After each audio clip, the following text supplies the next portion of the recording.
So let me put to you, first of all, is there some obvious reason, beyond fire, of course, that these wildfires are all burning right now in much of the western part of this country?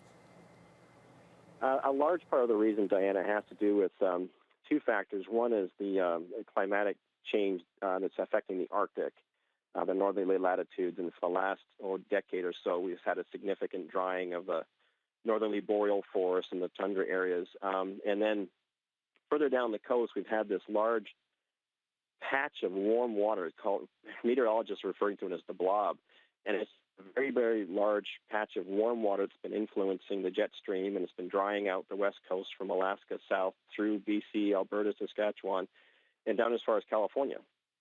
So if we could see this coming, is there something that could have been done to mitigate how bad things have become?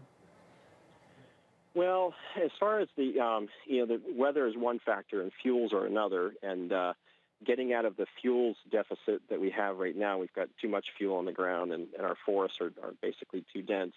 That's a century-long process to get out of that, so it's going to take time to do that. But we certainly haven't been very aggressive in dealing with the fuels issue.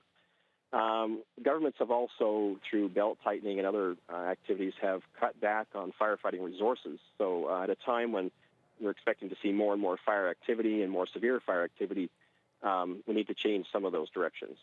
When you talk about the amount of fuel, and we're talking, just dry material that's on the ground in the forests, what, in your view, should we be doing more aggressively? Well, here in the West, in our coniferous forests, we need to be doing a lot more, basically it's mechanical thinning. It's not quite the same as logging. Logging for profit is not the same as fuels reduction. We need to be thinning out a lot of the smaller diameter trees that have basically moved into the forest over a century of excluding fire from the landscape. And then and the best practice once you've thinned the forest is actually to go out and do controlled burns, or what we call prescribed burns, and that cleans up the forest, and it makes it more resilient to future fires.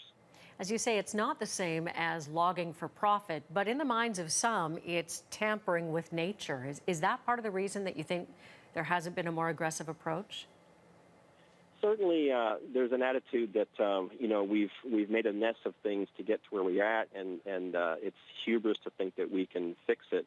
But things have gone too far as the fuel accumulation in the forest, the ecological consequences of the fire if we do have it, if it's not thinned. So we have a responsibility as stewards of the land to actually go and mitigate the damage that we've done, thin the forest out, do the prescribed burning, and try to leave it moving forward in a more resilient and sustainable state.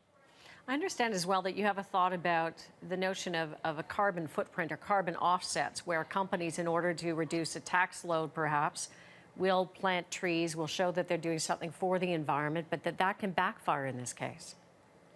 Well, certainly if our landscape is drying out, then the strategy of planting more trees is not really the solution. If you want to be capturing carbon for the proper benefits of storing CO2, then you need to be doing it in places where we're not likely to have fires. But planting large densities of trees in places where they really don't have a chance of living through the rotation, or conversely, we have to protect them by putting out more fires down the road, that's not really going to work. Wildfires often, while they're terrifying for people and obviously pose a real risk when they get to communities, do have the effect of getting rid of some of that fuel on the ground. But in order to prevent some kind of repeat of this very scenario this time next year, in your view, are there things that can meaningfully be done in 12 months to try to minimize the impact of wildfires next year? Yeah, we should definitely look at staffing up. We need highly skilled professionals who can be responsible for fuels management, more prescribed burning. We need to increase the budgets that go into fuels mitigation.